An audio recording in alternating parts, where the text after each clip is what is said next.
Mesdames, Messieurs, je vous accueille avec beaucoup de plaisir pour cette nouvelle conférence débat du Cercle des managers de l'immobilier. Je vous rappelle que dans cette période de confinement, nous sommes revenus à une fréquence hebdomadaire de nos débats et on ne l'a pas fait seulement parce que chacun est assoiffé d'informations plus encore que d'habitude, mais tout simplement parce que les sujets, les inquiétudes se multiplient et qu'il faut aussi que nous nous intéressions pour éclairer les pouvoirs publics, pour échanger au sein de la communauté immobilière à tous ceux qui sont des acteurs de l'immobilier.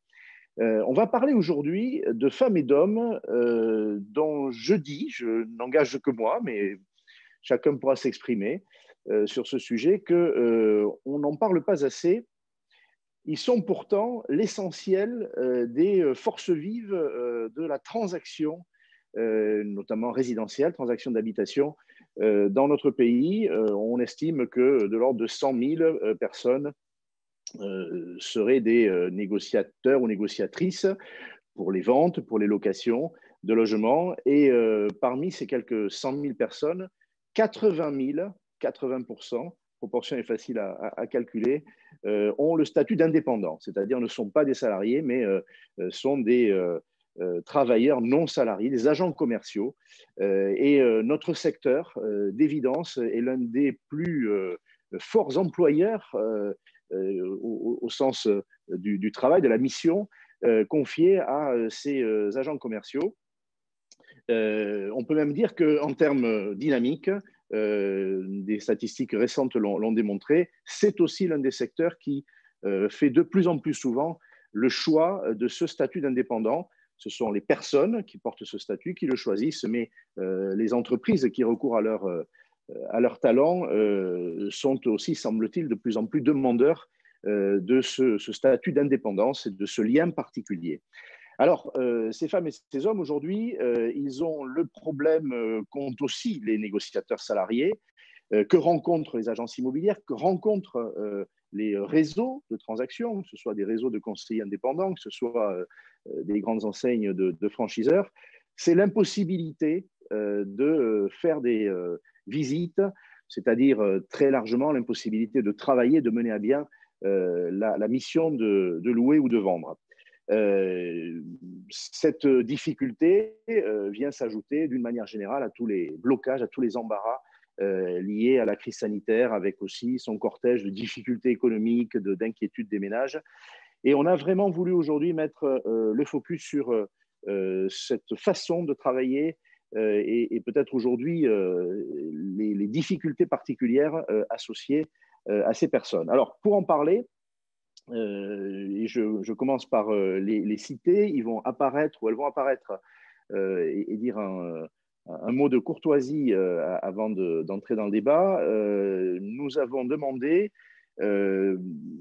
d'abord, je vais commencer par elle et par lui, à deux négociateurs non salariés de bien vouloir s'exprimer. Je les remercie tout particulièrement parce que leur mission n'est généralement pas celle-là, par différence avec des managers qui sont aussi avec nous, qui sont habitués à parler et à s'exprimer au nom d'eux. Ben là, on leur a demandé de venir témoigner de leur situation de la manière la plus simple. Ils l'ont accepté avec la même simplicité, on y est très sensible.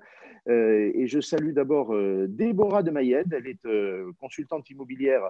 Alors, dans le programme, on a indiqué en réseau, parce qu'on n'est pas là pour mettre en avant plus un réseau que l'autre, mais je peux bien dire maintenant qu'elle travaille sous l'enseigne IAD. Elle en est fière, elle a raison. Déborah, bonsoir. Bonsoir à tous.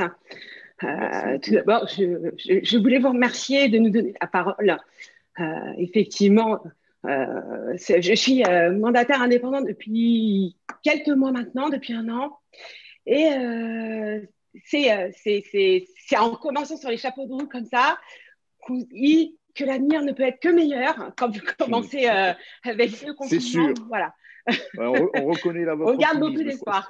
C'est pas la moindre de vos qualités, c'est ce qu'on m'a dit de vous. Bon, je salue à votre suite Pascal Munier. Bon, il est l'un de vos confrères. Alors, il est également négociateur indépendant.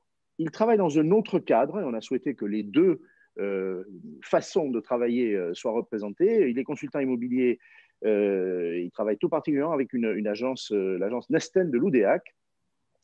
Nous passons donc en Bretagne, ça c'est l'intérêt aussi du digital. C'est peut-être le seul, autrement on serait mieux si on était les uns près des autres. Pascal, bonsoir. Eh bien, bonsoir à tous. Un petit bonsoir de Bretagne, donc, où il a fait très beau aujourd'hui. On aurait bien aimé pouvoir faire visiter des maisons avec un temps pareil, d'ailleurs. Mais malheureusement, ce n'est pas le cas, on ne peut pas. On va y revenir. Alors, on a également proposé ce débat, ils l'ont accepté avec beaucoup de plaisir parce qu'ils veulent parler de leur réseau et de leurs conseillers, bien évidemment aussi.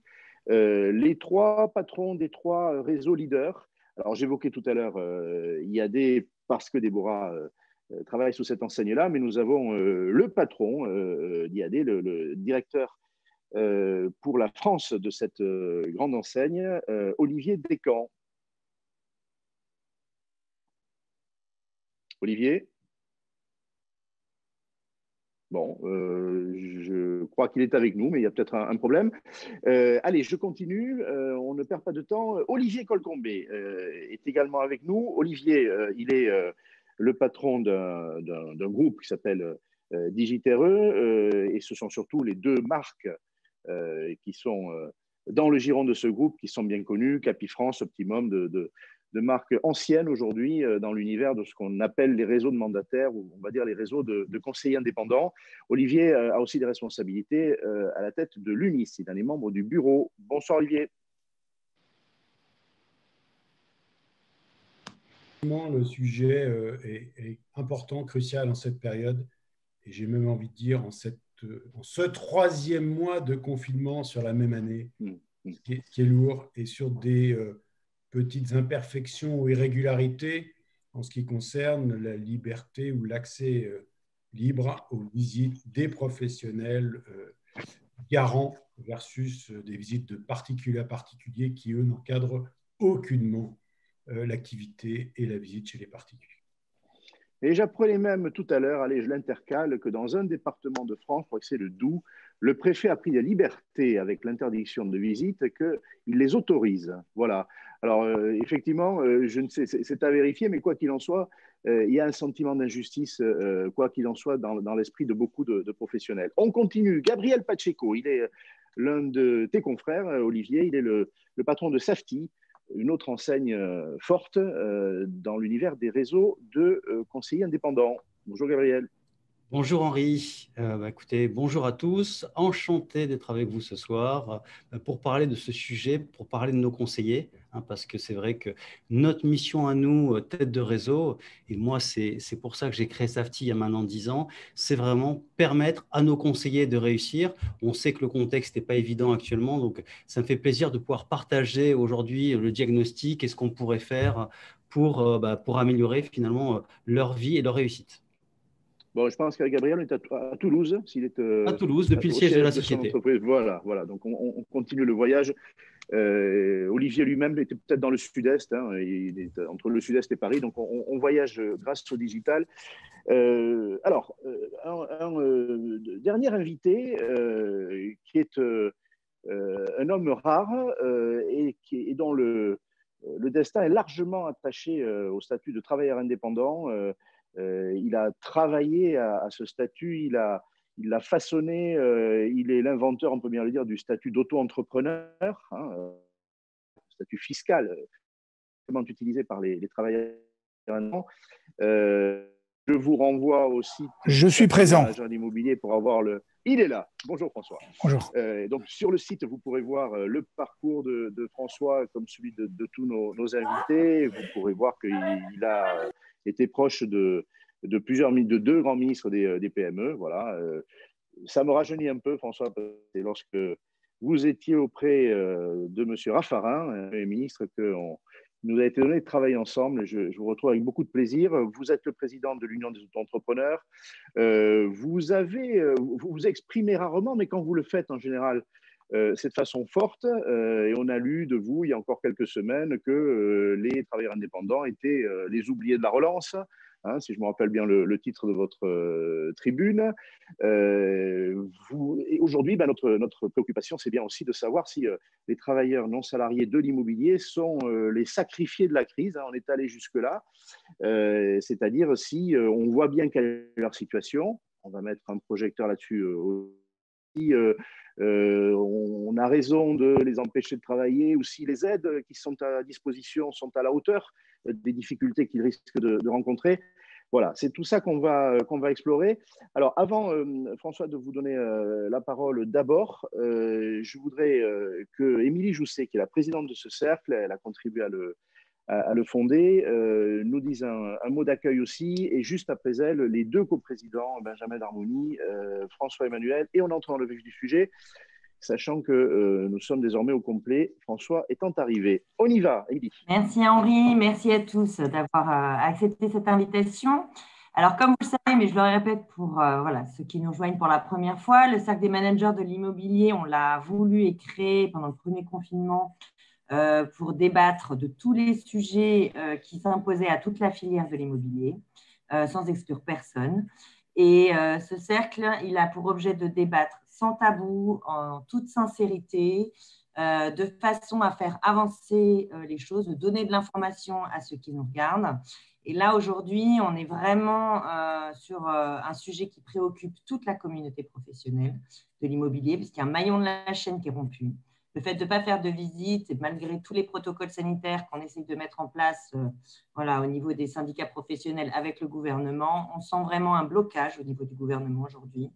Voilà, il y a une absence de réponse, il y a une absence de compréhension de ce qu'est notre métier et cette chaîne. Et c'est de ce sujet-là aussi qu'on voulait aborder ce soir tous ensemble. Un petit mot d'ailleurs du protocole, hein, j'intercale cette information aussi. L'un des deux protocoles collectifs, allez, ce serait mieux s'il y en avait un seul, mais bon, il y en a deux, et un auquel notamment la FNAIM est associée, ainsi que l'UNIS, est déjà dans les mains de la ministre du Logement.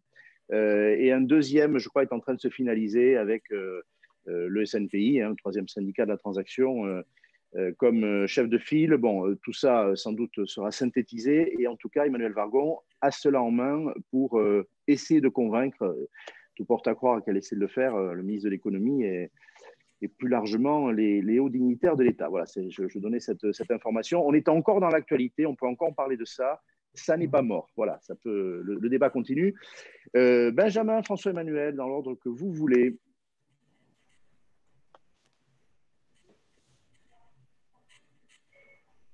Et bonjour.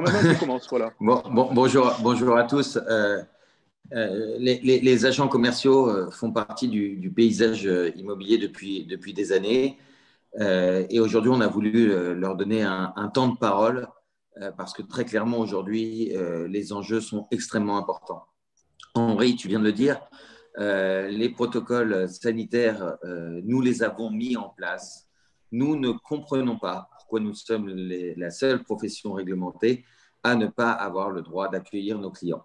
Nous sommes plus de 240 000 aujourd'hui, je parle professionnels de l'immobilier, à ne pas avoir le droit de recevoir leurs clients. Et ça, c'est inadmissible.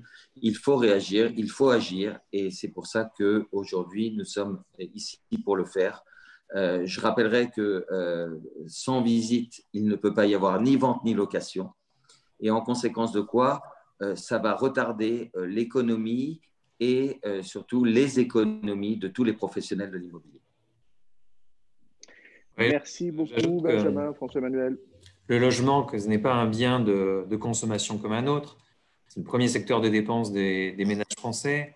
Je pense qu'on est tous attachés, encore plus dans ces périodes de confinement, à notre bien-être. Je pense qu'actuellement, on est en cours vers une crise sociale qui est le fait de ne pas adapter son logement à ses propres contraintes.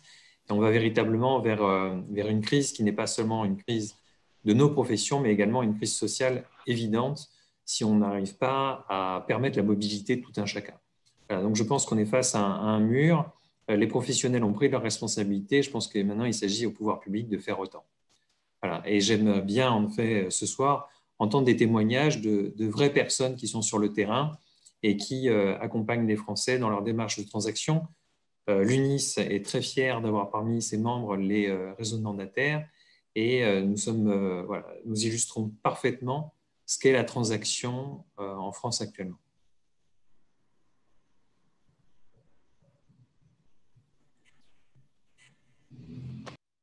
Henri, ton micro est coupé.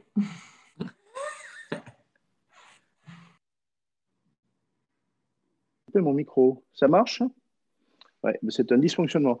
Voilà, donc l'expression d'une triple souffrance, hein, d'une part, ne pas pouvoir faire son travail, tous les secteurs en souffrent, celui-là aussi. Deuxièmement, entendre que le logement est inessentiel, hein, puisque c'est le critère qui est choisi par le Premier ministre et par l'État.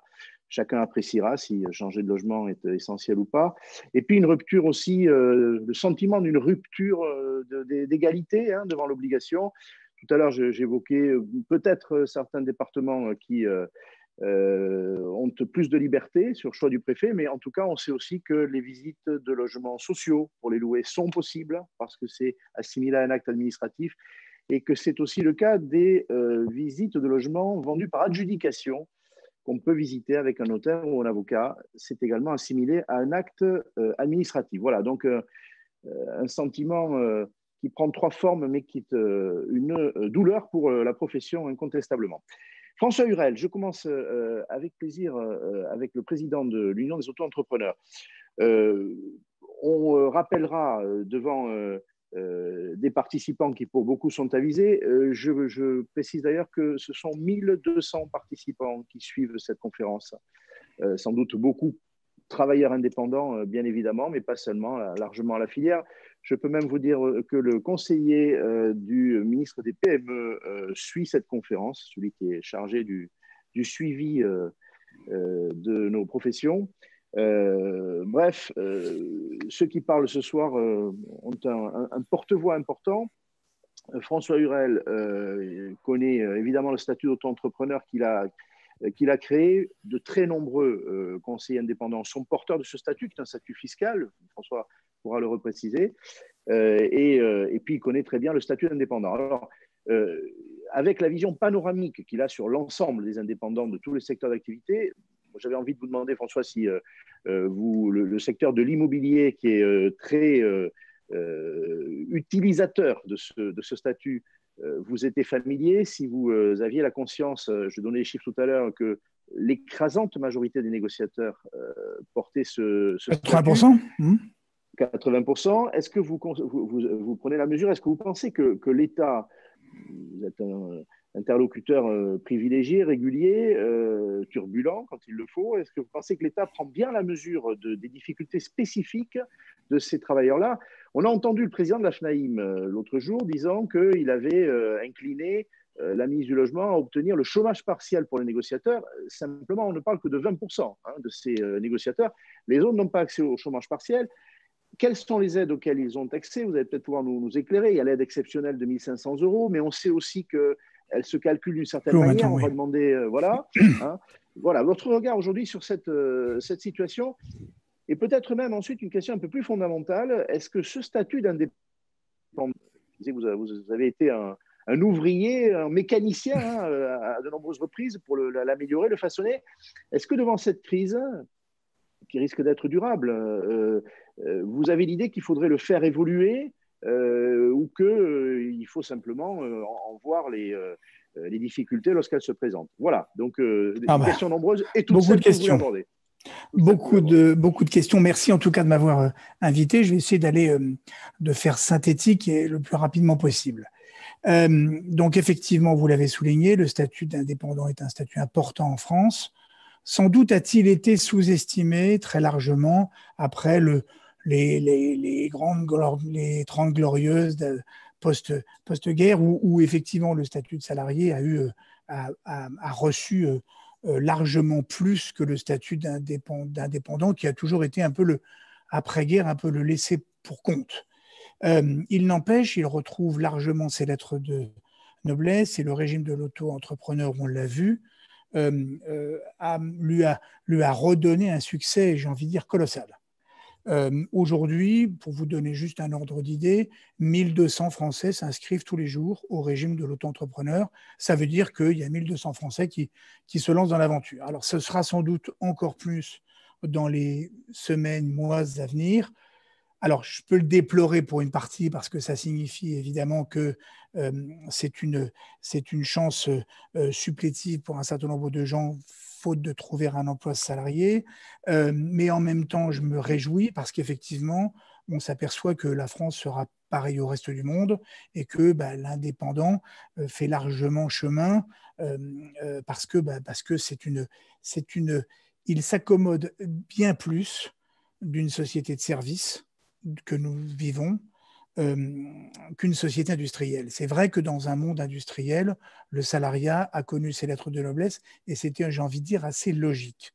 Dès qu'on rentre dans une société de service, la France est une société de service, le travail indépendant s'organise mieux, répond mieux, est beaucoup plus agile, n'est pas enfermé dans beaucoup de contraintes. Donc c'est vrai que ça permet à un grand nombre de retrouver le chemin de l'activité. Laissons cela, et effectivement, je rejoins tout à fait ce qui a été dit. La France a traversé, comme tous les pays du monde, une crise absolument colossale que personne globalement n'avait vraiment jamais vu venir ou n'avait jamais même imaginé. Et je renvoie à février ou mars dernier, au moment où le gouvernement prend une décision extrêmement courageuse, celle de confiner le pays. Confiner le pays, c'est enrichi d'une phrase qui est devenue maintenant un leitmotiv, coûte que coûte. Et c'est dans le Quand on compte les morts, disait Bruno Le Maire, on ne compte pas les milliards pour aider. Voilà, absolument. Et c'est dans le coûte que coûte que va se situer la plupart des difficultés que nous rencontrons depuis. Alors pourquoi ? Parce que, alors, on a bien vu que la première partie du confinement, mars, avril, mai, ça s'est finalement plutôt relativement bien organisé, tout le monde ayant été traité à la même enseigne. Là, c'était clair qu'il a fallu trouver des mécanismes supplétifs pour trouver du financement et permettre, finalement, pardonnez-moi, mais j'aime beaucoup cette expression du Premier ministre du Québec, M. Trudeau, qui disait « il faut que je remplisse le frigo toutes les semaines ». Et donc, on a trouvé des dispositifs, et j'avoue que le gouvernement a été extrêmement habile, astucieux pour trouver des dispositifs et surtout des mécanismes qui étaient industriels pour permettre justement que toute cette aide soit distribuée le plus largement possible. Alors, je passe sur quelques petits avatars que nous avons connus à l'époque, sur lesquels l'UAE est beaucoup monté. Moi, j'ai beaucoup travaillé avec la représentation nationale à l'époque, Olivia Grégoire, à la Commission des finances, qui est aujourd'hui au gouvernement, pour essayer justement d'ajuster au mieux, j'ai envie de dire, le mécanisme pour que la période de référence ne soit plus un seul mois, mais soit une moyenne des mois passés, ce qui me paraissait beaucoup plus logique. Mais en tout cas, ça s'est plus ou moins bien mis en œuvre, mais ça s'est bien mis en œuvre globalement. Et on peut se satisfaire que la France a été sans doute un pays généreux. Après ça, il y a eu un certain nombre d'autres dispositifs qui ont été mis en place pour permettre aux entrepreneurs de continuer à exister, le PGE, enfin faire face aux charges quand ils en avaient. Ça a été un peu plus compliqué parce que les indépendants ne sont pas les premiers utilisateurs. Et on est tombé assez rapidement, et je vais vite, sur le moment où il a fallu reprendre. Et on est en juin. Et en juin, il y a plein de travailleurs indépendants, et le secteur de l'immobilier en fait largement partie, selon les sources que j'ai pu avoir, à avoir repris une activité. Oui. Repris une activité, ça voulait dire retenter et repartir. Mais repartir dans une situation qui était beaucoup plus compliquée qu'avant, parce que finalement, pour un grand nombre d'entre eux, le marché n'était pas là. Parce que pour un grand nombre d'entre eux, ils étaient des sous-traitants de petites entreprises qui ne leur recommandaient pas. Ils étaient pour une autre partie d'entre eux des sous-traitants de particuliers qui ne recommandaient pas forcément. Et ils étaient aussi des traitants d'activités qui étaient lentes à repartir, et l'immobilier en fait partie. N'empêche que, courageusement, un très grand nombre d'entre eux ont repris le chemin de l'activité. Il faut le saluer. Et il faut s'en enthousiasmer parce que finalement, c'était ça la bonne réponse de la France et des Français. Il fallait reprendre, il fallait repartir. Là où j'ai envie de dire, les soucis ont commencé, c'est qu'on s'est vite aperçu qu'un certain nombre d'entre eux qui ne pouvaient plus bénéficier de mécanismes d'aide, et pour cause, puisqu'ils ne faisaient pas partie des professions empêchées administrativement, se sont retrouvés avec des chiffres d'affaires nettement inférieurs. Et effectivement, il manque là un dispositif, c'est l'accompagnement de ceux qui ont recommencé et qui ne gagnent pas assez. Ceux-là, on est à peu près sûr qu'ils vont aller effectivement au tapis très très vite parce qu'ils ne pourront pas faire face à leur passif exigible avec leur actif réalisable. Et donc en réalité, ils sont mécaniquement condamnés si jamais on leur vient pas en aide ou si la reprise n'est pas là.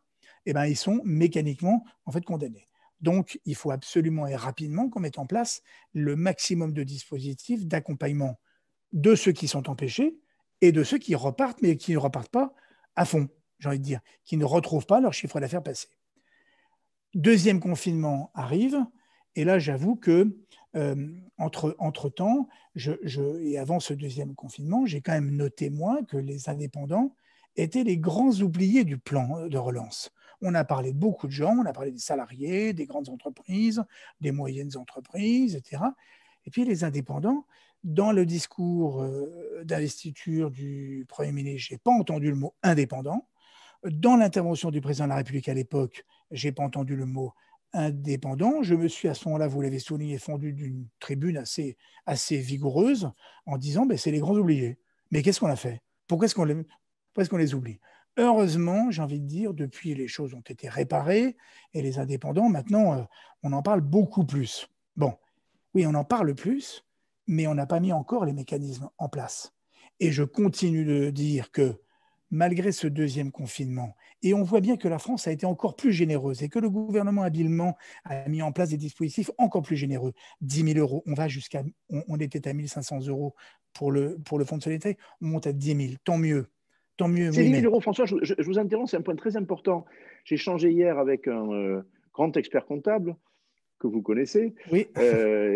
Voilà, hein, je le cite volontiers, André-Paul Baillon, et il me disait que cette aide de 10 000 euros, il n'était pas à exclure qu'un indépendant, on parle aujourd'hui d'indépendant de la négociation immobilière, puisse y avoir accès. Il y a accès. Il y a accès. Il y a accès. La question qui va se poser, c'est que c'est un maximum des 1000. C'est un maximum. Et donc, en réalité, on va commencer à s'attaquer à la problématique administrative de la période de référence. C'est comment vous justifiez que vous avez perdu 10 000 euros, enfin, ou plus. Et donc, c'est là où la mécanique commence à être un peu compliquée, parce que là, on va se retrouver avec des gens qui auront regagné un tout petit peu, et je parle de vos professions, regagné un tout petit peu en mai, juin, juillet, août, septembre. Et là, patatras, on repart. Et là, il faut voir quelle est la période de référence. J'attends le fameux formulaire du fonds de solidarité qui, pour le mois de novembre, sera mis en ligne demain. Demain, vous voyez, j'ai en fait reçu une information de Bercy qui met en ligne ce formulaire. On verra à ce moment-là quelle est la période de référence qu'ils ont effectivement choisie. Si la période de référence est une moyenne des mois du printemps et de l'été, c'est sûr qu'il y a plein de gens qui n'iront pas 10 000 euros. Si la moyenne de référence est peut-être antérieure ou la période d'avant février, on aura peut-être un peu plus. En tout cas, il y a une chose qui est sûre, c'est qu'ils seront bénéficiaires du fonds de solidarité. Mais attention, pas tous. Pas tous, pas ceux qui auront regagné 50% de leur chiffre d'affaires passé. Oui, mais 50% de leur chiffre d'affaires passé ne signifie pas qu'ils peuvent faire face à leurs charges. Et c'est là le problème. Le problème, il est là. C'est-à-dire que moi, on peut me dire que 50%, il a bien fallu faire un effet de seuil. Je comprends parfaitement les 50%. La question que je pose moi, c'est je souhaite qu'on couvre, et en fait également, le 50 à 70 ou 80% pour permettre, même si on ne le couvre pas en totalité, mais pour permettre à tous ceux qui ont le courage de recommencer, d'être assurés de la pérennité de leur activité, de leur entreprise. Il faut les rassurer. Ça, c'est un premier point. Et puis, deuxième point. Moi, je considère que la France est à la croisée des chemins et qu'elle doit prendre une mesure extrêmement forte. Je fais cette proposition et je vais la faire. Je la teste aussi un peu devant vous parce que je souhaite qu'elle soit. Je suis en train de la mûrir avant de la formuler assez vigoureusement aussi. Je pense que nos millions de très petites entreprises et de petits commerçants ont besoin d'être rassurés. Rassurés, ça veut dire qu'il faut leur donner un mécanisme qui leur permette de ne pas courir en permanence après leurs passifs exigés, après leurs créanciers qui les poursuivent en permanence, qui s'appellent les créanciers publics ou qui s'appellent les créanciers privés, qui s'appellent les bailleurs, etc., etc. Il faut qu'on trouve une solution. Et moi, je milite pour que, à l'anglo-saxonne, on invente ce qu'on appelle un Chapter 11, c'est-à-dire permettre à tous ces entrepreneurs de pouvoir bénéficier de la protection de l'État par une suspension des poursuites arrêtées à la date qu'ils souhaiteront.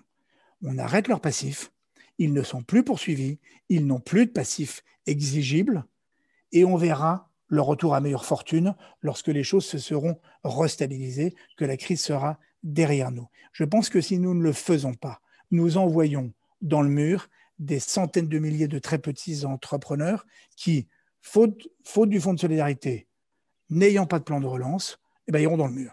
Donc voilà, donc je pense qu'à l'UAE, nous allons porter ces propositions. J'ai rencontré le conseiller de M. Griset qui nous entend, je le salue.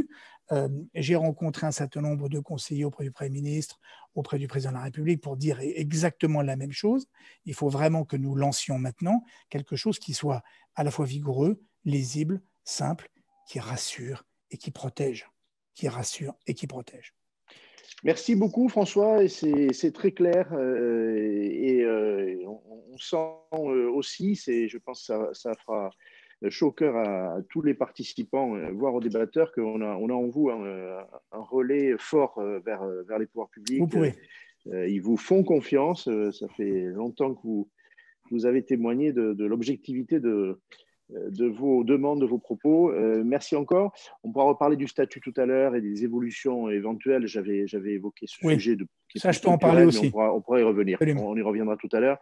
Alors, tiens, j'inverse un petit peu ce que j'avais imaginé parce que c'est une innovation. C'est vrai que dans ce cercle, on fait parler des managers, des responsables et des responsables syndicaux, des responsables d'associations. C'est le cas de François.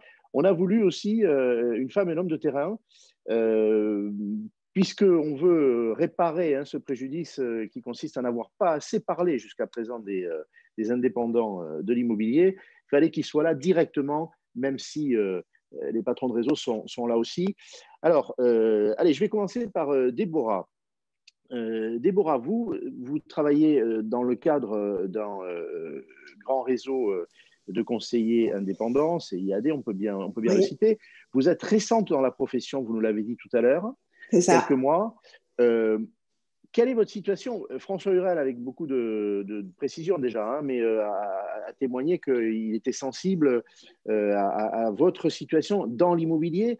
Il y a une particularité, c'est que ce que vous allez arriver à faire aujourd'hui, à supposer que les visites reprennent dans 15 jours, vous n'en verrez pas le fruit tout de suite. Il y a une question de chronologie, je voudrais que vous reprécisiez ça. C'est très, très important. C'est une particularité de l'immobilier parce qu'il y a une chronologie des ventes immobilières qui n'est pas celle de n'importe quelle autre vente de biens ou de services. Voilà, donc avec la plus grande simplicité, aujourd'hui, à quoi ressemblent vos journées? Quelles sont vos inquiétudes? Comment vivez-vous ça? Et sachant que vous faites un deuxième confinement qui suit un premier, entre les deux, ça a été dit, une relance, elle a été inégale selon les territoires, et en tout état de cause, ce que vous avez pu faire, c'est un peu plus tard que vous en verrez les effets. Voilà, donc des propos de grande sincérité. C'est ça, en effet, on a déjà connu un premier confinement, donc j'ai réussi, moi je suis rentrée dans le réseau depuis novembre, fin novembre, début décembre 2019. Donc, j'ai été sur le terrain, j'ai commencé à rentrer des mandats. J'ai signé des mandats qui ont été très difficiles, franchement, à bien jusqu'à la signature définitive parce qu'on a été confinés le 16 mars. Donc, du coup, tout était ralenti. C'était notre premier confinement. Donc, la profession des notaires aussi a été très compliquée pour mener à bien toutes nos signatures. On pourra arriver jusqu'à nos signatures définitives. On sort du confinement, ouf, on commence à respirer, on se remet de nos émotions. On peut enfin encaisser, si je peux me permettre d'utiliser ce terme, le fruit de notre travail. Donc, j'ai commencé à toucher mes premières commissions début juin jusqu'à juillet. Bon, bah, au mois d'août, ça se recalme, hein, il n'y a plus grand-chose. Et là, on reprend un deuxième confinement. Donc, voilà, j'ai pu refaire des signatures, sauf que là, concrètement, je suis sur des mots complètement blancs. Je ne touche aucun revenu. Malheureusement, je ne suis pas éligible aux aides parce que je n'ai pas pu, justement, la première fois, justifier d'un antécédent parce que j'étais toute nouvelle dans le domaine. Donc, j'espère, je viens de l'apprendre, pouvoir y prétendre. Je vais en faire la demain. Mais pour l'instant, je n'ai aucun revenu. Oui, alors, bon, vous êtes très nombreux et nombreuses aujourd'hui à avoir cette situation. J'ai de nombreux messages. Et voilà. Qu'est-ce qui peut être fait pour quelqu'un qui n'a pas de chiffre d'affaires, n'en avait pas avant le confinement, qui donc est dans votre cas de figure. On rappellera que vous avez donc travaillé en gros pendant un trimestre entre la fin 2019 et puis le confinement. Les affaires que vous avez réussies à ce moment-là, vous en avez eu les fruits au milieu de l'année, on va dire, juin, juillet, août. Vous avez pu vivre avec. Et puis aujourd'hui, de nouveau, vous êtes en période d'étiage de revenus avec les difficultés qui y sont associées, on l'imagine. D'accord, parfait. Bon, bien sûr, de très nombreux messages, je ne vais pas y revenir, mais je dois à l'honnêteté de dire qu'ils sont très nombreux pour manifester le regret que les visites ne puissent pas se faire malgré les protocoles. Bon, voilà, donc je n'insiste pas, mais c'est vraiment dans l'esprit de tous ceux qui nous écoutent, voilà, qui disent oui, les visites par adjudication se font souvent avec des personnes en grand nombre, même si la distanciation est respectée. Bon, voilà, un sentiment d'injustice très, très fort. Aujourd'hui, vous gardez le moral, vous êtes le fait d'être dans un réseau, on va faire parler des têtes de réseau, mais moi, votre avis à vous, ça vous donne des moyens de garder une énergie, vous gardez dans cette période d'isolement, quand on ne peut pas faire son travail, on ne voit pas les clients, on ne voit pas ses camarades de jeu. Qu'apporte le réseau là? Vous vous sentez mieux néanmoins? Évidemment, bien sûr que je garde le moral parce que je pense ne pas y être au bon moment, mais je suis au bon endroit. Il y a pas, voilà, on n'est pas tout seul. On suit des formations, du coup, on essaie de ne pas perdre de temps. On se forme parce que c'est aussi la force de notre réseau et on forme aussi nos filles. On essaye de gagner du temps, on essaye de ne pas perdre du temps.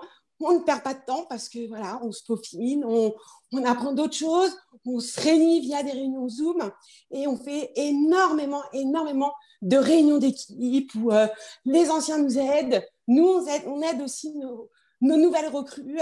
On essaye de vraiment de s'enrichir pendant cette période de confinement. Vous pouvez garder des relations avec des prospects, des clients, votre fichier. Alors, vous êtes une jeune professionnelle, mais vous pouvez faire le travail que je vais qualifier de back-office, à défaut de pouvoir faire les visites. Vos journées gardent une dimension commerciale, néanmoins? Alors oui, on essaye parce que ça, on n'y est pas interdit. On peut faire de la prospection téléphonique.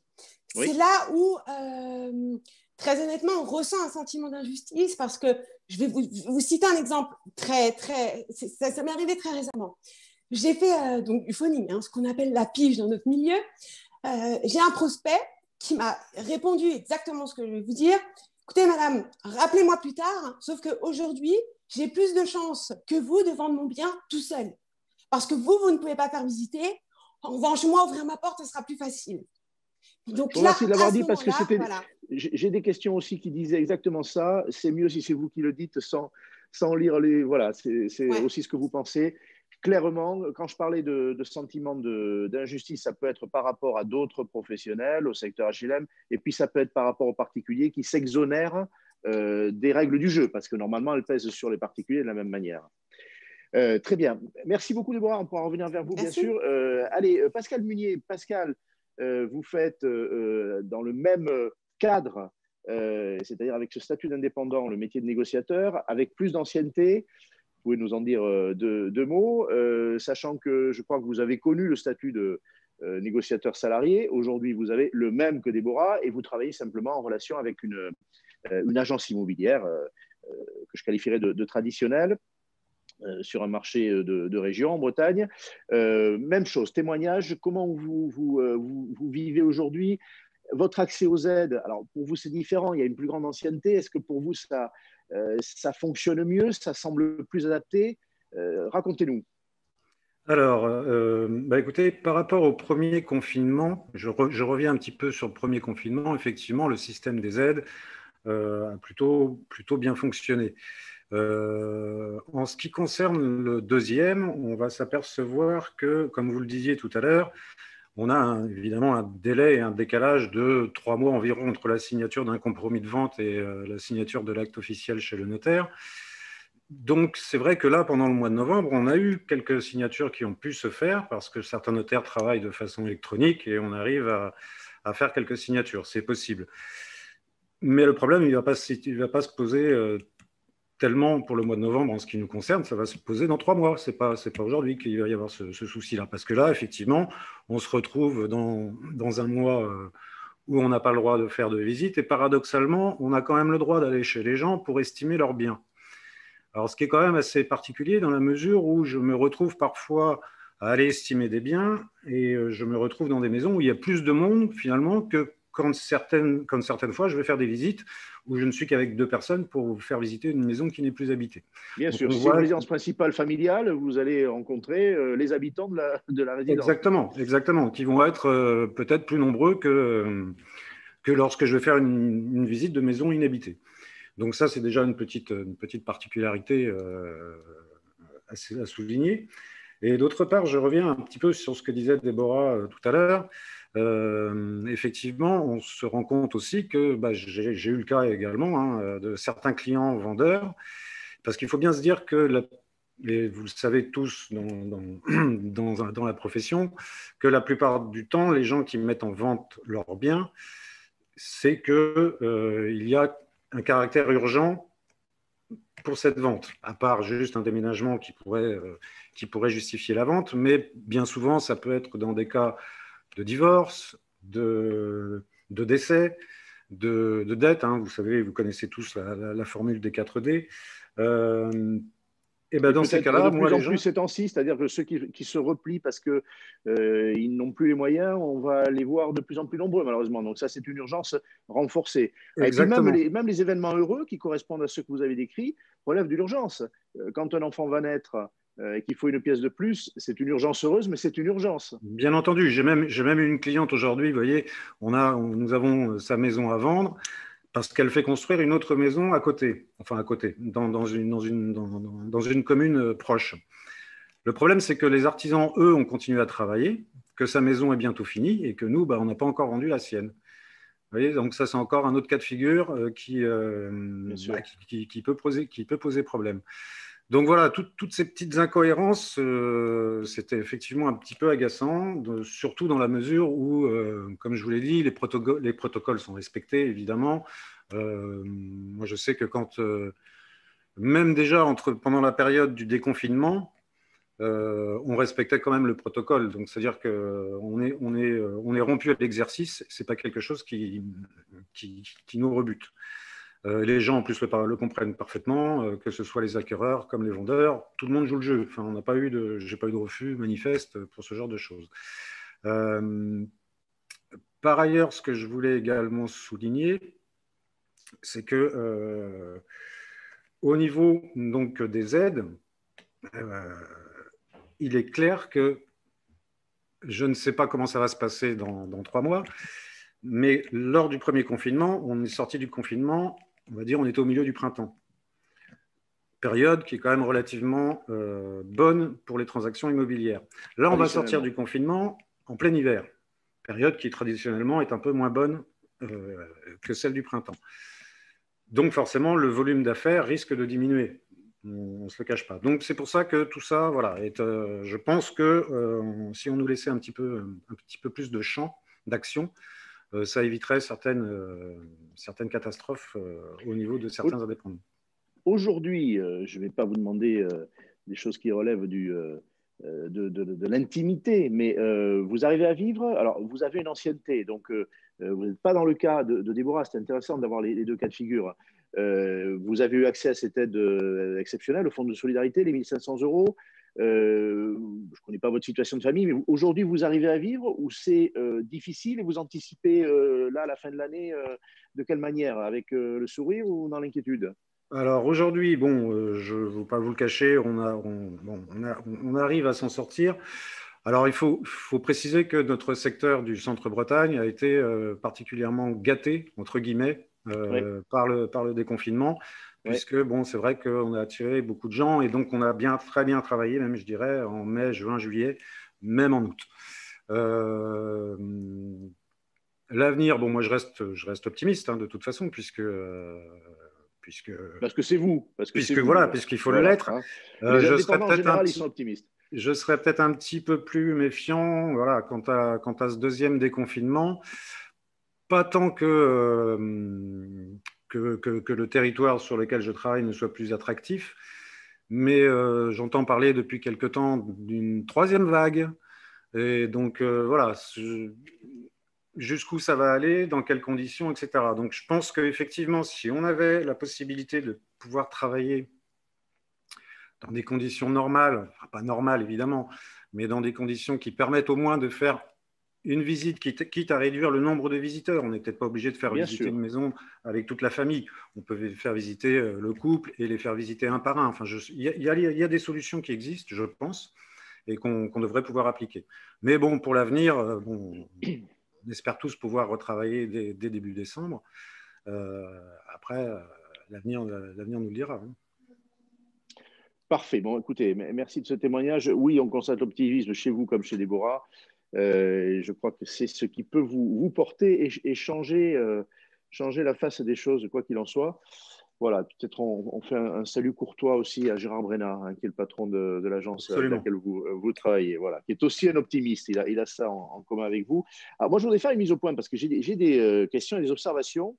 Je vois des messages qui disent que les visites ne sont pas interdites, que rien ne les autorise. Alors, on va être très clair, on ne débattrait pas aujourd'hui de ce sujet si très clairement elles n'étaient pas interdites, les visites. Voilà, donc ceux qui pensent qu'on peut jouer avec les textes, etc., se trompent.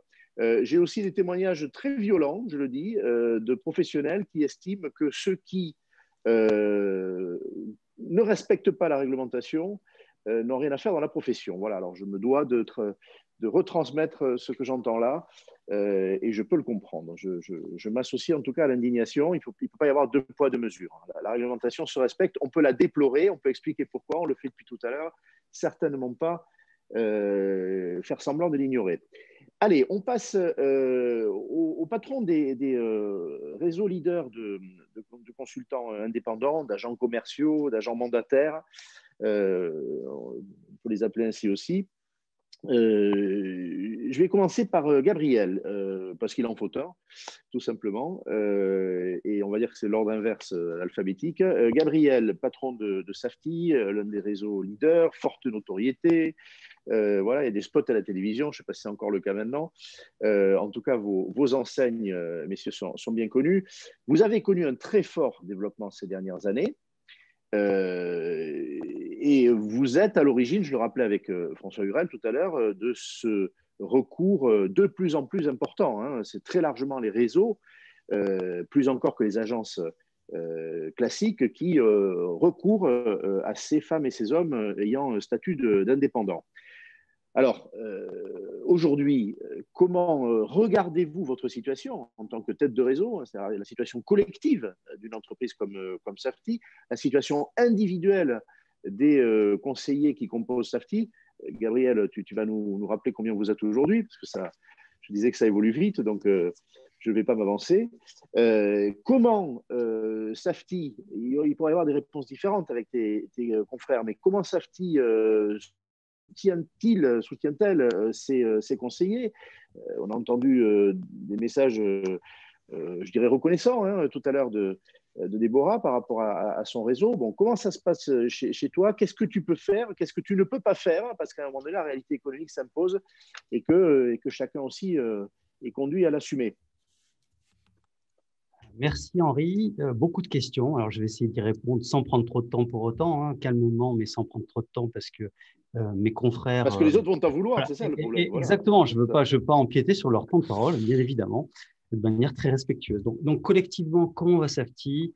Safety va bien. Hein, on est aujourd'hui près de 5000 conseillers en France et on est présent en Espagne depuis 2 ans et au Portugal depuis un peu moins d'1 an. On a donc près de 5000. On a commencé l'année, on était à un peu moins de 4000. Donc, on a progressé d'1 millier de conseillers dans l'année. Hein. Il faut savoir que Safety, on l'a créé avec 2 associés, Sandra Françonnet et Marc Brimeux, il y a 10 ans maintenant. Voilà, donc on est à 5000 conseillers en 10 ans. Collectivement, on va bien. Tu parlais tout à l'heure de croissance. C'est vrai qu'en 2019, on a fait 50% de croissance. Donc, c'était une croissance absolument extraordinaire du chiffre d'affaires.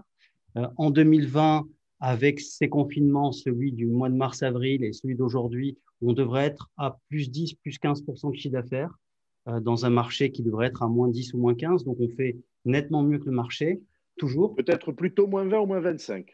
Voilà. Je n'engage que moi, mais je ne le dis pas sans raison. C'est lié probablement au modèle des mandataires et à l'attractivité du modèle. Voilà. Donc, collectivement, on va bien. Individuellement, comment vont nous conseiller? Ce qu'on a pour habitude d'entendre, moi, quand j'ai des remontées du terrain de la part de nos coachs qui forment et qui conseillent nos conseillers au quotidien, c'est il y a 2 salles, 2 ambiances, on nous dit souvent. Il y a celui qui est bien implanté, qui est là depuis 1 an et demi, 2 ans, 3 ans et au-delà, qui est en phase de croisière, qui a pris des parts de marché sur son secteur.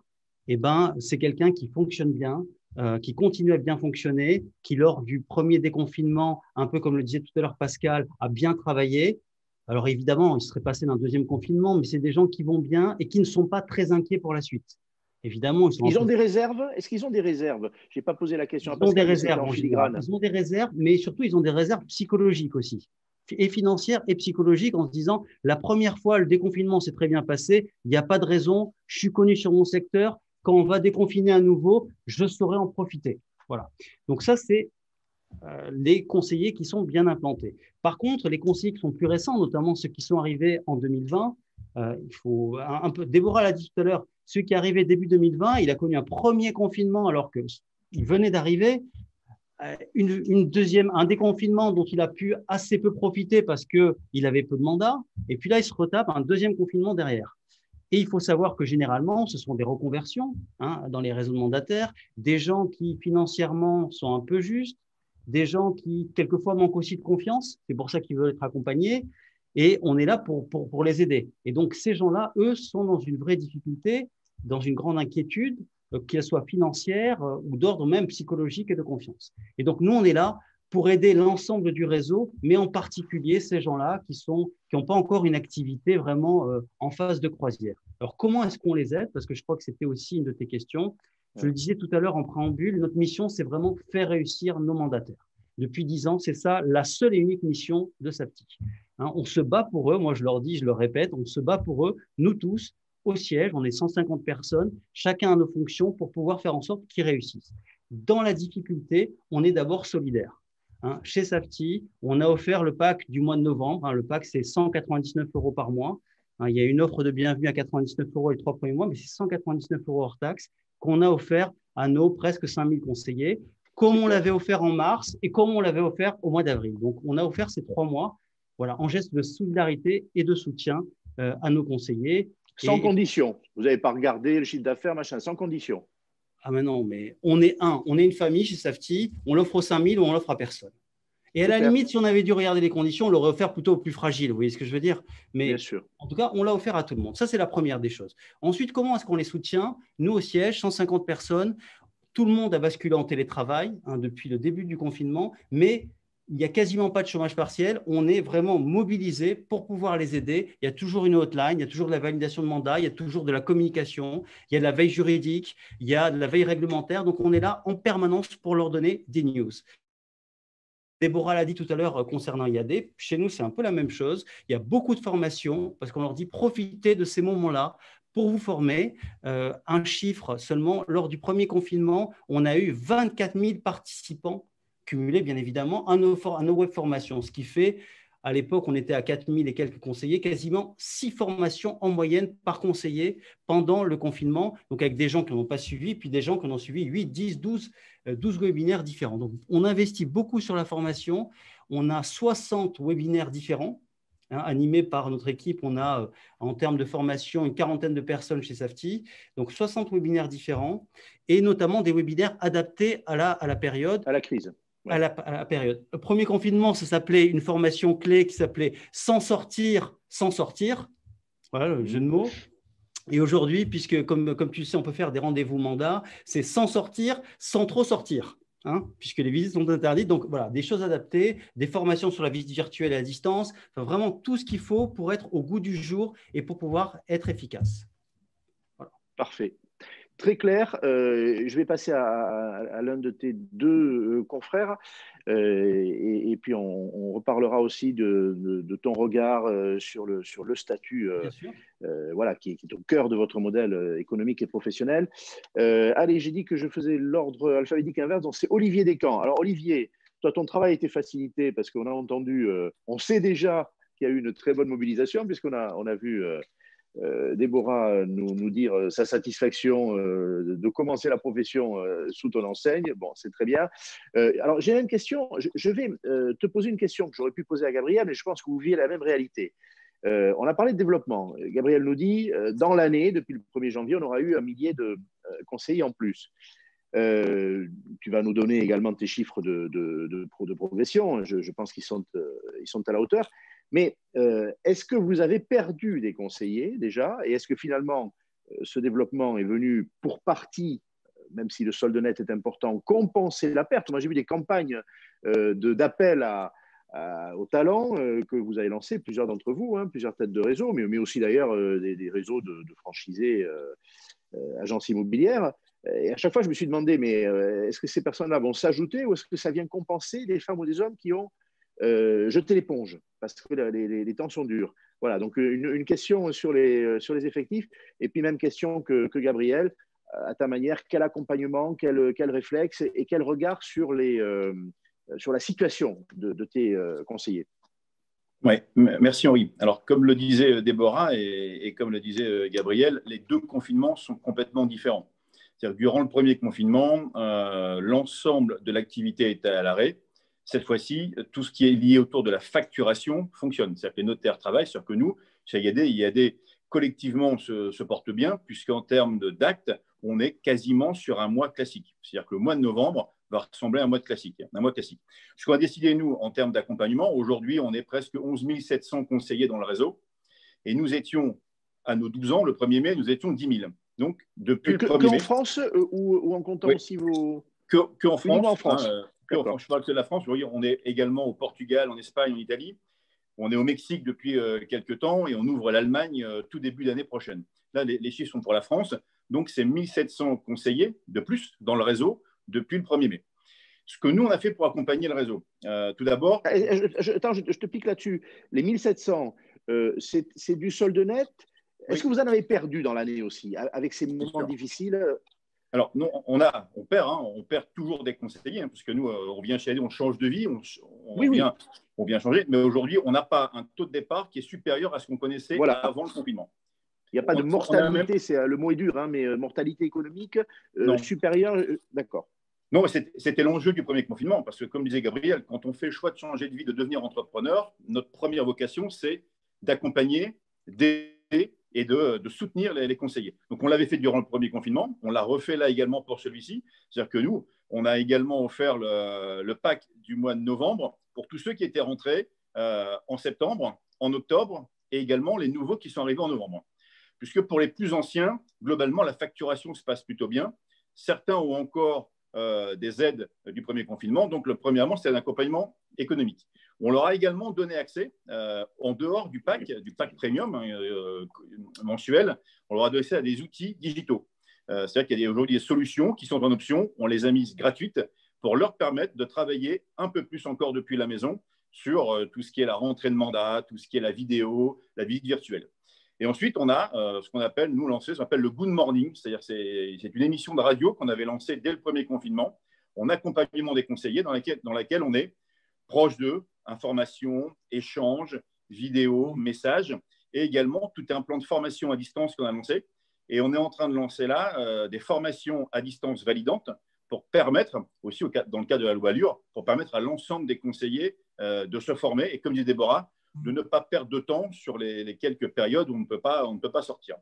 Donc aujourd'hui, on a 2 confinements différents, on a 2 populations différentes, c'est-à-dire que ceux qui sont plutôt installés, qui ont un stock de compromis, vivent ce confinement plutôt sereinement parce qu'ils ont un portefeuille, ils vont chez le notaire depuis maintenant 3 semaines et les facturations se passent bien. Les plus fragiles sont ceux qui nous ont rejoints et donc on les accompagne fortement avec un plan qui leur est dédié. Quelle est la proportion? Je pu poser aussi la question, bien sûr, au patron de Safety, mais vous avez, j'imagine, les mêmes équations. Quelle est la proportion sur tes quelques 11 000 conseillers qui sont récents? Alors, récents, ça veut dire qu'ils peuvent avoir le problème qu'on décrit depuis tout à l'heure, Déborah le disait. Allez, on va dire qu'ils sont depuis 1 an et demi dans la profession, qui ne sont pas encore très solides sur leur marché. 1 an et demi, 2 ans, c'est quelle proportion du réseau? C'est assez simple. Aujourd'hui, nous étions au 30 juin de l'année dernière 8 100 conseillers, nous sommes 11 700. Donc aujourd'hui, on a sur les 18 mois, globalement, un peu plus de 3 500 jeunes conseillers. Alors, quand je dis jeunes conseillers, récents conseillers, certains sont expérimentés, certains ont déjà une expérience de l'immobilier, mais on sait qu'une grande majorité nous ont rejoints récemment. Ce qui est intéressant, c'est que la reprise, nous, après le confinement, a été très forte. C'est-à-dire que beaucoup de nos conseillers ont pu emmagasiner des compromis et donc factures. Je vais juste revenir sur un point tout à l'heure qui a été évoqué, c'est que je pense que le vrai enjeu, c'est la méconnaissance de notre métier. Aujourd'hui, quand le gouvernement apporte des aides, et je concède que beaucoup d'aides ont été mises en place, beaucoup de plans ont accompagné. Par contre, la méconnaissance, quand on parle de chiffre d'affaires, la vraie difficulté pour l'ensemble des professionnels immobiliers va arriver en février ou mars.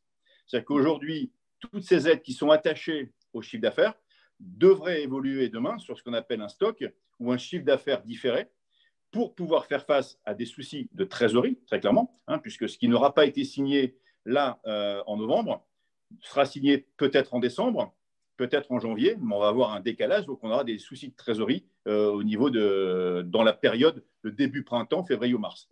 Et je pense qu'on a vraiment un enjeu de mieux faire connaître la profession, de mieux faire connaître les enjeux. Et quand on parle de chiffre d'affaires du mois, le chiffre d'affaires, cette notion de stock, de précommande et de facturation doit être mieux comprise par le gouvernement. Une petite question. Avez-vous chez IAD des négociateurs location? Parce que j'ai dit qu'on parlait des 2 grands métiers. Bon, on parle beaucoup de transactions et on sent qu'il y a des problèmes majorés en transactions, en vente. Il y a des loueurs également? Oui, bien sûr, oui. Alors, pour eux, la mécanique des honoraires est différente. On a plus de réactivité entre l'acte commercial et puis l'encaissement. Oui, il y a plusieurs activités. Les volumes sont moins importants. Bien sûr, bien sûr.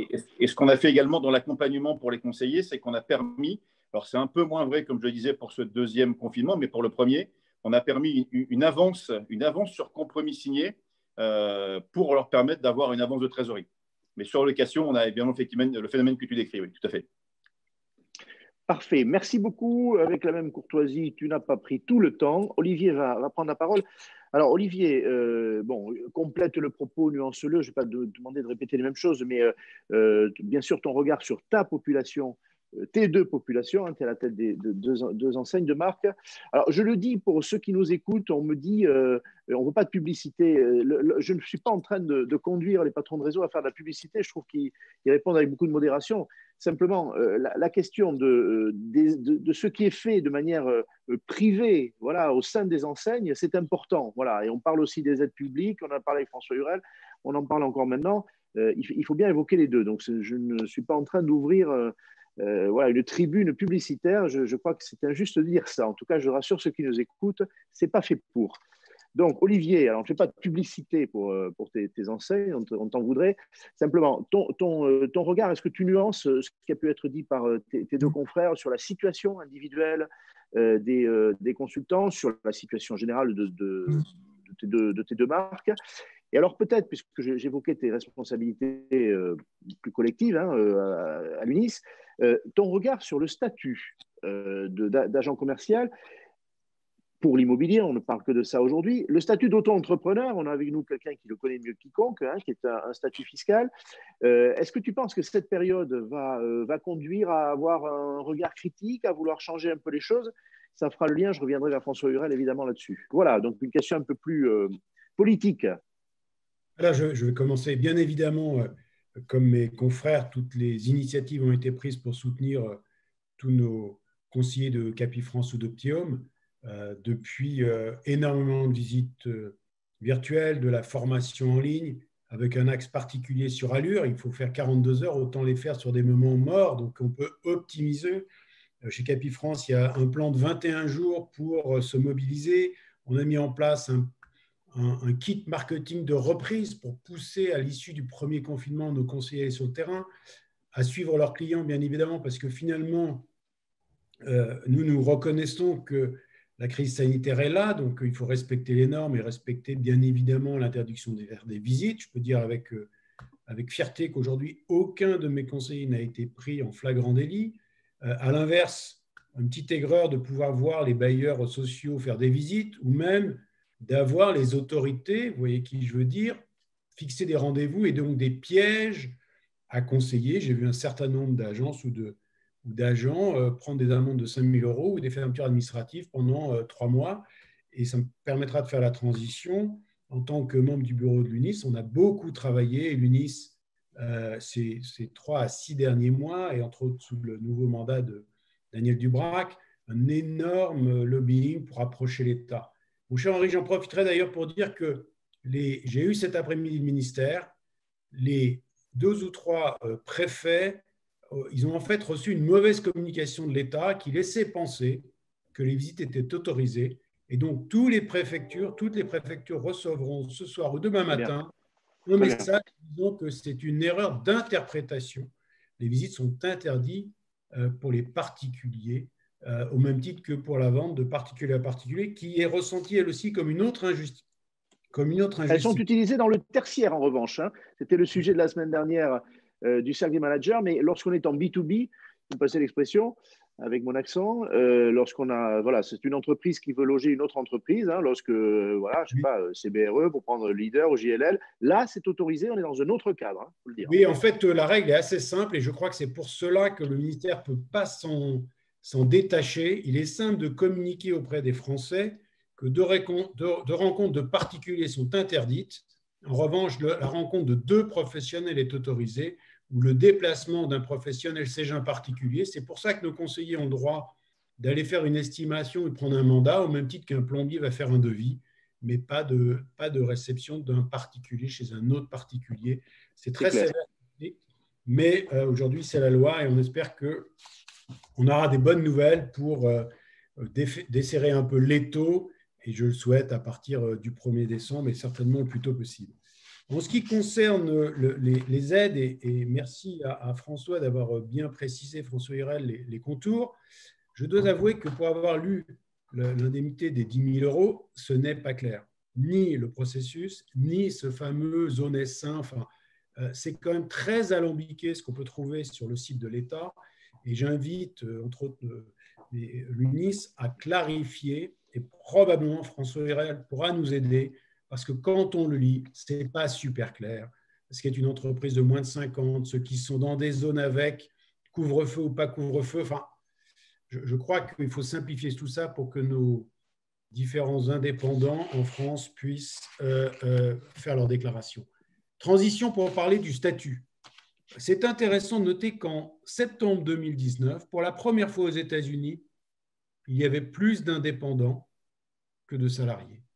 Donc, je crois que le phénomène que nous vivons et qui est le succès de nos modèles, hein, le succès de Capifrance Optium n'est pas le seul, on fait des croissances comme nos confrères, mais il est aussi lié à un souhait de mode de vie qui a été très, très fortement renforcé par le confinement, où nous avons eu beaucoup de demandes de renseignements sur notre modèle et sur notre façon d'agir et d'être en relation. Ce sont des patrons, c'est un statut d'indépendant, bien évidemment, mais c'est un statut plébiscité aujourd'hui par les nouvelles générations et qui a le vent en poupe. Donc c'est une évidence que d'un côté, ils ont le risque des cotisations, de l'autre côté, quelle est leur protection? N'oubliez pas qu'en 2020, leurs exigences en termes de cotisation ont changé. Et pour moi, je note deux éléments majeurs. Souvent, les Français et les autorités oublient qu'il y a un décalage notoire entre le moment où je sème et le moment où je récolte. Je prends mon mandat, je fais mon estimé, et avant de toucher les honoraires de ma vente, il y a bien 3, 4, 5, 6 mois de délai pour les délais légaux et autres. C'est ça, entre 4 et 6 mois, tout à fait. Exactement. Et souvent, on l'oublie parce qu'on parle, ah, ça s'est vendu en 3 semaines. Non, il y a eu un compromis en 3 semaines. Ne mélangeons pas les deux. Le deuxième axe, c'est comme ce sont des indépendants, quand un Français paye 10 000 euros d'honoraires, il n'a pas conscience qu'il y en a 50% qui s'envolent pour l'État.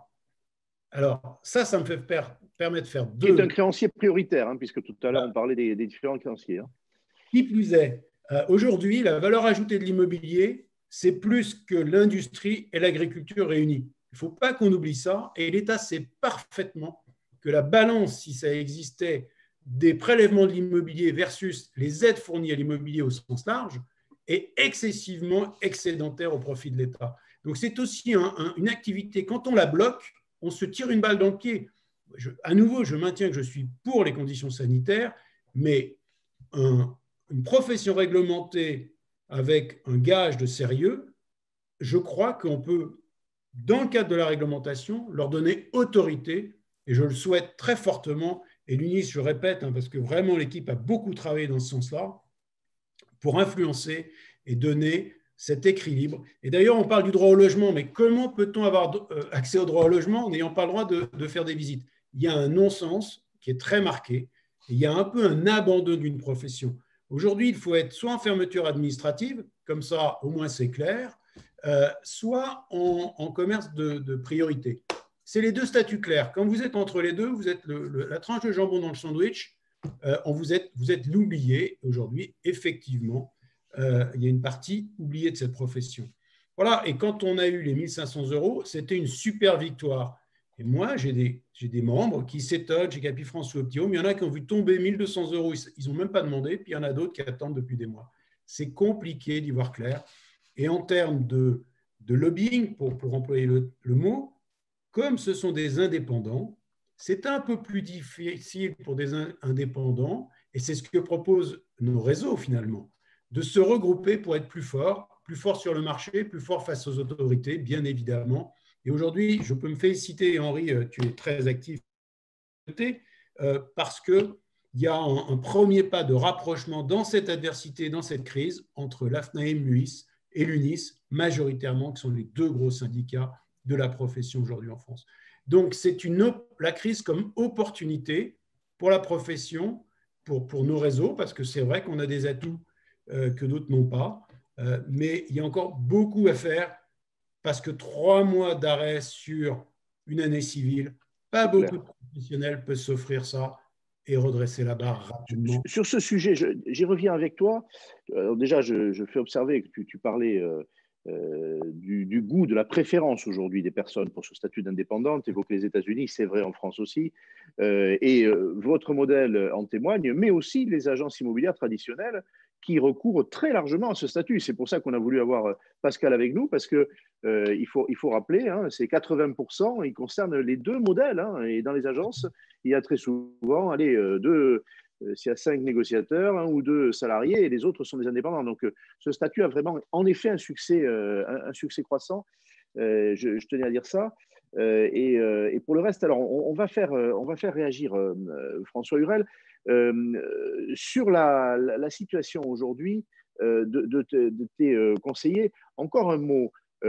On entend une critique alors qui s'adresse aux agences immobilières, mais elle pourrait s'adresser aux indépendants. Les agences ne sont pas assez capitalisées et les indépendants, ils ne mettent pas assez de côté. Bon, qu'est-ce que tu penses de cette critique? Fatalement, s'ils sont récents dans le métier, ça ne risque pas déjà qu'ils mettent de côté, mais les plus anciens, est-ce que réellement tu considères qu'ils manquent, ils ont pu manquer pour certains, hein, il faut tirer les enseignements aussi peut-être d'une crise, ils ont pu manquer de cette précaution? Est-ce que ça peut changer des comportements d'indépendants? Ça fera bien le lien avec ce que j'ai demandé à François Hurel tout à l'heure. Est-ce que les indépendants sont en train de comprendre pour certains, douloureusement, que voilà, il faut aussi prévoir des moments très durs, celui-ci, on souhaite qu'il ne se reproduise pas, mais il est là. On ne t'entend plus. Tu as dû couper. Gabriel disait tout à l'heure, dans nos populations, on a effectivement, nos réseaux Capifrance Optium ont 15 et 16 ans, 17 ans d'ancienneté, c'est les premiers, donc on a des personnes très solides qui ont bien évidemment eu le temps d'épargner, d'investir. Maintenant, on a donné l'accès au capital du groupe. Il y a des choses pour pousser à l'épargne, c'est une évidence.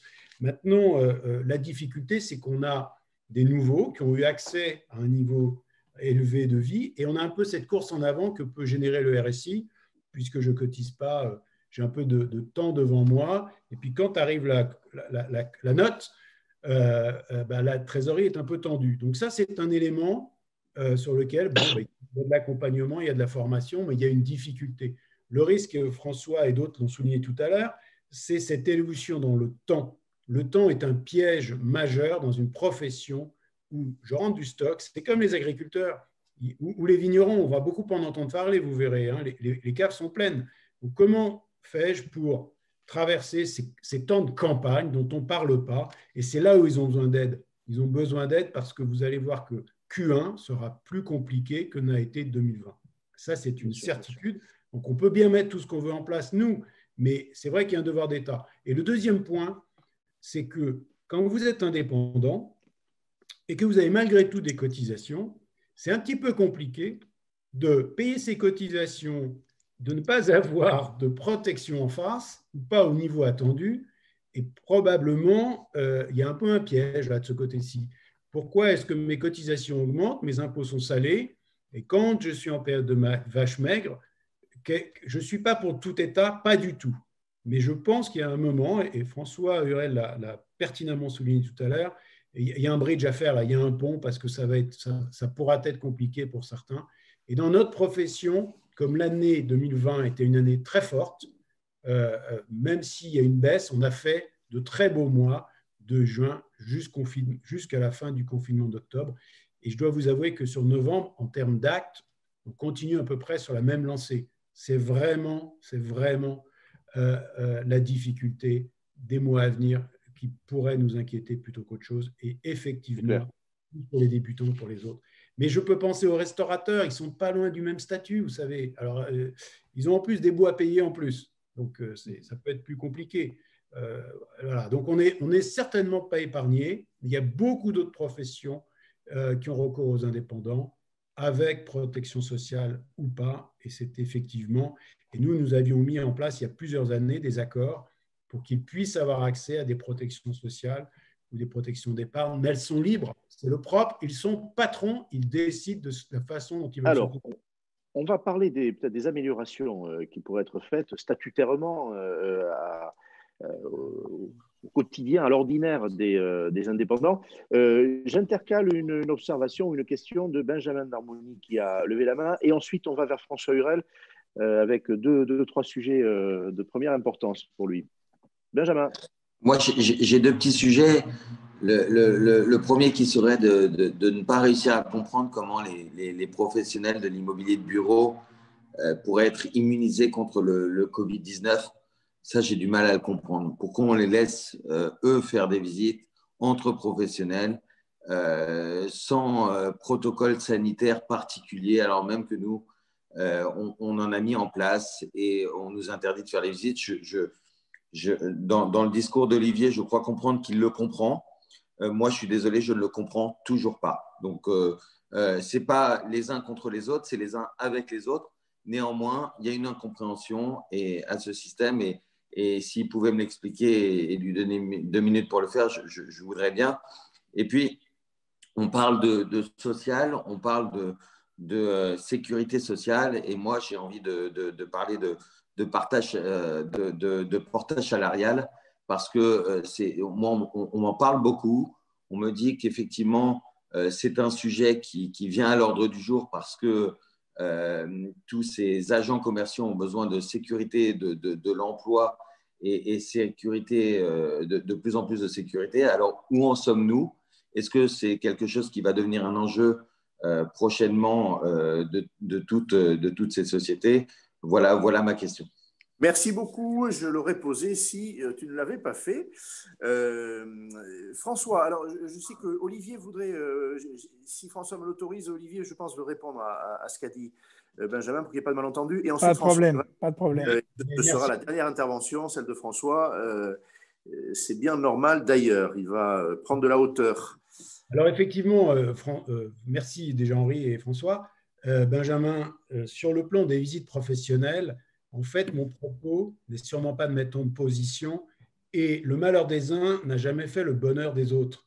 Donc, je me réjouis que les professionnels puissent faire des visites et comme nos conseillers, nos agents sont des professionnels, je pense qu'au même titre, ils sont capables d'organiser des visites. Donc, je suis sur la même page que toi, exactement la même, mais interdire aux professionnels d'aller visiter des locaux commerciaux ne rendra pas plus heureux mes équipes de conseiller. C'est tout, tu vois. Tu prends la clause de la nation la plus favorisée. Hein, la contagion dans le bon sens, si on peut se permettre de parler de contagion, mais la contagion pour la visite et non pas la contagion du virus, effectivement.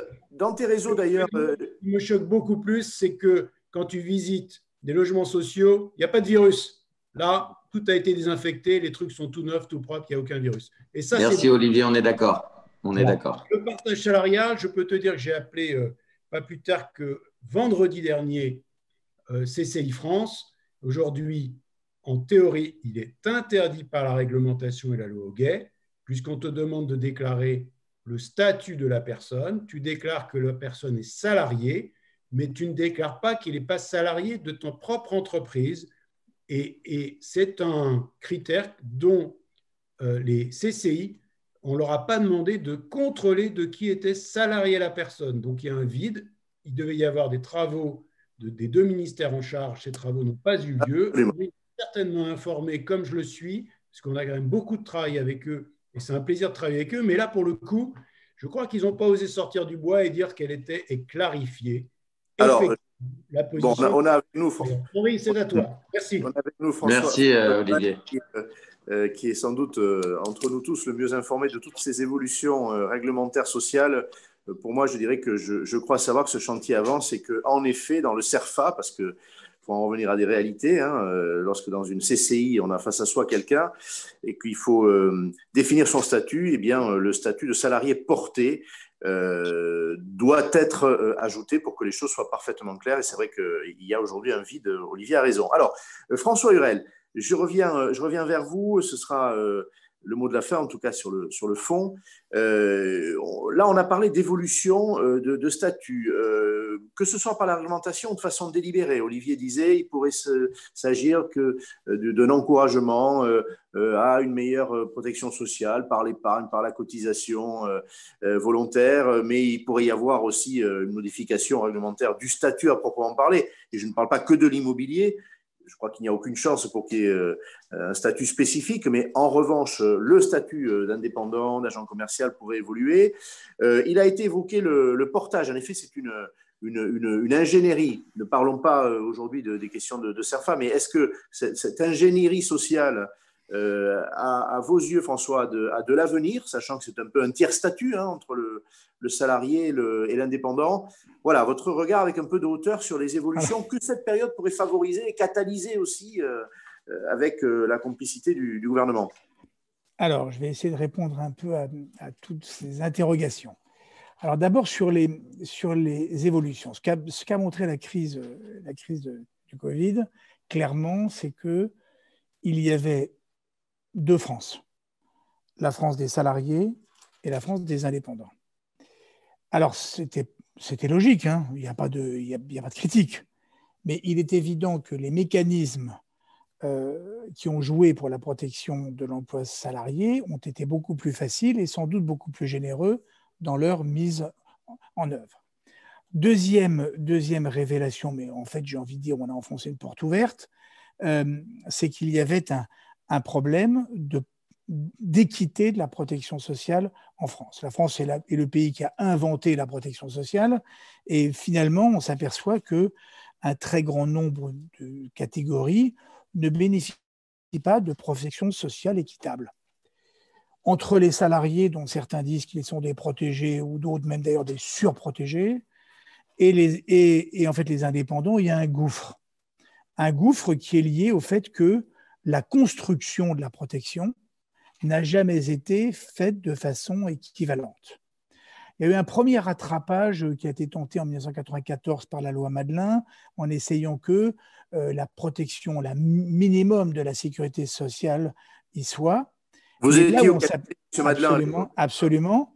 Mais là où on s'aperçoit qu'il y a un vrai sujet et que j'essaie de faire, ligne que j'essaie de faire effectivement bouger, c'est que alors que les salariés ont ce qu'on appelle une protection dite de prévoyance. Prévoyance de l'accident du travail, prévoyance de la maladie, prévoyance du chômage. En gros, c'est-à-dire une couverture qui vous assure un revenu pendant que vous êtes arrêté. Les indépendants, ils ont une protection sociale. Ah, ils sont soignés, ils vont à l'hôpital, ils sont effectivement soignés, ils ont une retraite, bon, à discuter. Mais lorsqu'il y a accident du travail, lorsqu'il y a maladie ou lorsqu'il y a chômage, lorsqu'il y a perte d'exploitation, disons. Ou lorsqu'il y a, voilà, et ben donc lorsqu'on est empêché de travailler pour ces raisons-là, indépendantes de sa volonté, on n'a pas de revenus. Et là, il y a un vrai sujet. Il y a un vrai sujet dont on s'aperçoit il va falloir qu'à un moment donné, on le traite. Tout le monde en est parfaitement conscient. Je pense qu'aujourd'hui, le chemin est fait intellectuellement. Je crois que tout le monde a envie. Et c'est d'ailleurs une proposition que j'avais formulée dans le cadre de travaux que j'avais menés avec le président de la République lorsqu'il était encore que candidat. J'avais dit, si on ne fait pas converger les protections sociales, on va dans le mur, il y a un vrai sujet. Clairement, c'est un sujet de quinquennat. Il va falloir qu'on remette ça en fait, sur le chantier pour essayer de revoir un peu les choses. On a vu d'ailleurs dans le cadre de la réforme des retraites que c'était posé une vraie question. Et c'est la même pour la protection sociale. La France a construit la protection sociale et puis les retraites sur la base d'un statut. Elle ne l'a pas attribué à un individu. Et c'est tout le problème. C'est-à-dire que maintenant que nous avons des statuts différents, des statuts alternés, on est salarié un jour, indépendant le troisième, agriculteur, et pourquoi pas tout ça à la fois, bon, et ben ce système-là ne fonctionne pas lorsqu'il s'agit d'empiler des statuts. Il faudrait que la protection sociale, une fois pour toutes, soit accrochée à l'individu, qu'il soit jeune, un peu moins jeune, en activité, quelle que soit la façon dont il exerce, et ensuite à la retraite. Donc voilà, ça c'est un premier sujet. Les choses sont aujourd'hui posées, elles sont comprises, il faudra qu'on le fasse.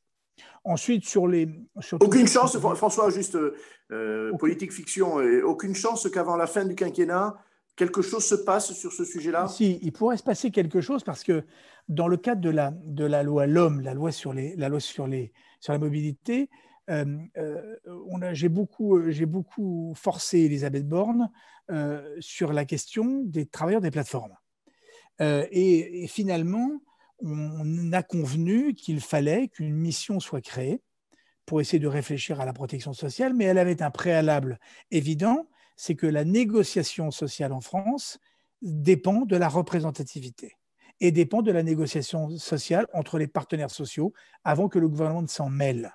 Et donc, en réalité, la vraie question, c'est de mettre autour d'une table des employeurs, des salariés, et puis une troisième catégorie qui, pour le moment, n'est pas à la table.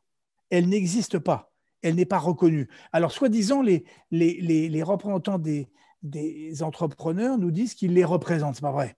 Ce n'est pas vrai, parce que moi, je m'aperçois que la première organisation syndicale des employeurs, j'ai envie de dire, qui soi-disant représentent les indépendants, n'a de cesse que de demander la suppression du régime de l'auto-entrepreneur. Alors, il faudrait savoir, ou soit on les représente, ou soit on les contre. Donc, en réalité, je pense qu'il faut, à un moment donné, que les choses soient un peu clarifiées sur ce point-là.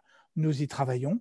Et vous aurez noté une chose qui est extrêmement importante, c'est que pour la première fois, des syndicats de salariés, des organisations lourdes, ont commencé à réfléchir en disant eh ben, nous allons prendre cette population et on va tenter de la représenter. C'est un mouvement de l'histoire qui est en train de se passer. On assiste à un profond bouleversement et je rejoins totalement ce qui a été dit il y a quelques instants. Nous sommes au contrepoint d'un bouleversement profond du droit de l'activité en France. Le le monopole du salariat, du grand salariat, modèle 1945 réformé X fois, est en train de vivre un vrai bouleversement. Je n'ai pas dit que le salariat disparaîtrait, évidemment non, mais je dis juste que le travail en fait, indépendant prend une large place et de plus en plus de place. Alors j'ai envie de dire, tant mieux. François, c'est un petit clin d'œil, mais certains s'inquiètent de voir moins de lumière. On vous a coupé l'électricité chez vous. Ah non, pas du tout. Je vais essayer d'allumer la lumière. Vous me donnez une petite seconde et je vais l'allumer. Quittez pas un tout petit instant. C'est gentil.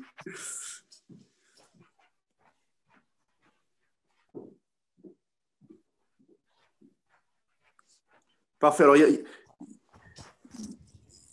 voilà, il y avait déjà de mauvaises plaisanteries pour dire que le sort des indépendants, c'était même pour leur… bon. Non. Mais comme j'étais passionné par le débat, vous voyez, je ne me suis même pas levé pour aller allumer. Donc voilà. Deuxième point que je voulais évoquer, la question du portage. Alors la question du portage, j'ai envie de dire, un bricolage de plus ? Non, il faut arrêter. Il y a un moment donné où la France, elle est championne du monde du bricolage.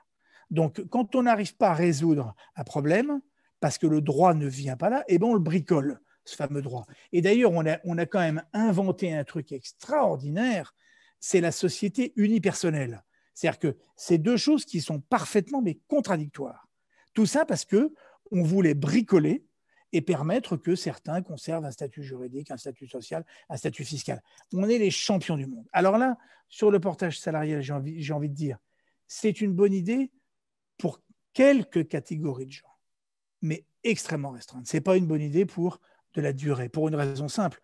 D'abord parce que ça coûte horriblement cher, et deuxièmement, qu'il y a en plus des frais de cotisation sociale, et je rappellerai juste qu'un salarié, aujourd'hui, avec le précompte, c'est 77% de charge. Un indépendant tout mouillé, si je puis dire, pardonnez-moi l'expression, c'est 24% de charge. On est dans deux mondes. Et donc, la vraie question qui pourrait se poser, et là je fais de la politique fiction, c'est qu'on va frotter à un moment donné ces deux niveaux de charge. Ces deux niveaux de charge, ils vont commencer à exister. On va commencer à dire, bon voilà, il y en a qui paient 70, pour lesquels il faut payer 77, et d'autres 24. Ça frotte. Et c'est ça qu'il va falloir, c'est à cette question-là qu'il faudra qu'à un moment donné, il faudra répondre. C'est pour ça que je vous dis que c'est un sujet de quinquennat, parce que c'est un vrai sujet de fond. Mais on est en train de l'ouvrir. Il s'ouvre d'ailleurs assez naturellement, parce que de plus en plus de gens, évidemment, accèdent à ce régime. Donc, et je conclurai par là, je pense que le portage, il a des vertus dans un certain nombre de cas très temporaires, parce que je suis un licencié, parce que je vais faire une mission, mais c'est très ponctuel. Ça peut pas exister dans la durée. Alors bon, cela dit, effectivement, c'est une solution qui est apparue. C'est vrai que certains négociateurs indépendants en font le choix, parce que ça se passe souvent dans ce sens-là. Certains entrepreneurs en font le choix aussi avec eux. Bon, en tout cas, on voit bien que ce sont aussi des insuffisances du statut d'indépendant. Vous les dénoncez vous-même. Bien sûr que oui. Bien sûr que oui. Qui conduisent à… C'est toute la question, c'est tout, effectivement. C'est-à-dire que comme on ne veut pas résoudre la question clé, en fait, on va la contourner avec un petit bricolage. Je pense que ce n'est pas raisonnable. Alors, je n'ai pas dit que j'étais contre le portage, absolument pas, mais je ne crois pas que ça soit intéressant pour une activité dans la durée, dans le long terme. Voilà. Votre position est claire, et puis surtout, moi, je voudrais vous remercier. Je pense me faire l'écho de chacun et des plus de 1000 participants. Vous remercier parce que vous avez parlé avec la franchise qu'on vous connaît. C'est pas pour rien qu'on vous invite. Avec la compétence sur ces sujets-là qu'on ne peut pas ne pas vous reconnaître. Et puis vous êtes un relais en direction de ceux qui peuvent aujourd'hui prendre des décisions importantes pour nous. Nous sommes à votre disposition sur notre site, Union des auto-entrepreneurs. Vous y allez, vous trouvez d'abord toutes les informations que nous mettons à jour au quotidien pour accompagner les démarches administratives, pour essayer de mieux comprendre effectivement les textes. Et on va décortiquer évidemment le fameux formulaire du Fonds de solidarité dès demain matin. ou dès cette nuit. Et on est à votre disposition pour répondre en fait à vos questions. J'espère que cette réunion augure d'autres réunions et je serai ravi d'y participer, que l'Union des auto-entrepreneurs y participe. Grand merci. Et puis, je le dis, c'est vrai pour vous, c'est vrai pour tous les autres. On improvise nos réunions, hein, je l'ai dit, elles ont une fréquence hebdomadaire. Donc, c'est avec beaucoup de simplicité que vous répondez quelques jours avant l'échéance. François Hurel l'a fait comme chacun d'entre vous. Moi, je vous en remercie infiniment. Pour l'organisateur que je suis, c'est un plaisir, voilà, d'avoir cette simplicité dans les réactions. Partagez.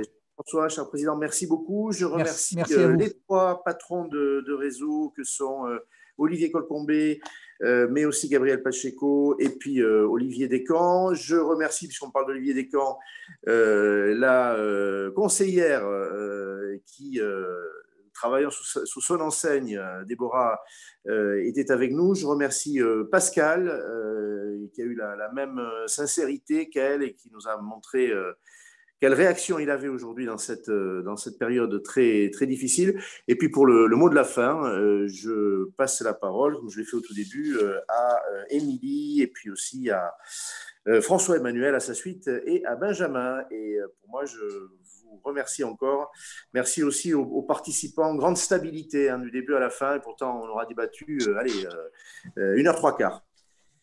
Oui, mais je crois que c'était important. Merci Henri d'aborder le sujet du statut qui est assez méconnu et qui est aussi une identité des agents et qui exercent un beau métier d'agent commercial dans l'immobilier et que leur statut soit un peu plus explicité, reconnu et c'est vrai que nous, en tant qu'indépendants, c'est plus fort que nous. On en a besoin. C'est naturel et on aime cette indépendance. Et elle a un coût, elle a un prix, mais c'est vrai que du coup, se battre pour la possibilité de refaire ses visites le plus vite possible dans le respect des règles sanitaires, c'était notre enjeu ce soir. Et je remercie chacun des participants apporter cette pierre à l'édifice. Merci encore. Et à la semaine prochaine. Henri, on organise ça le plus rapidement possible. Vous saurez très vite le thème qui va nous animer. Vous saurez très vite. Benjamin, François-Emmanuel. Merci à tous. Encore une fois, cela nous aura permis d'en savoir plus.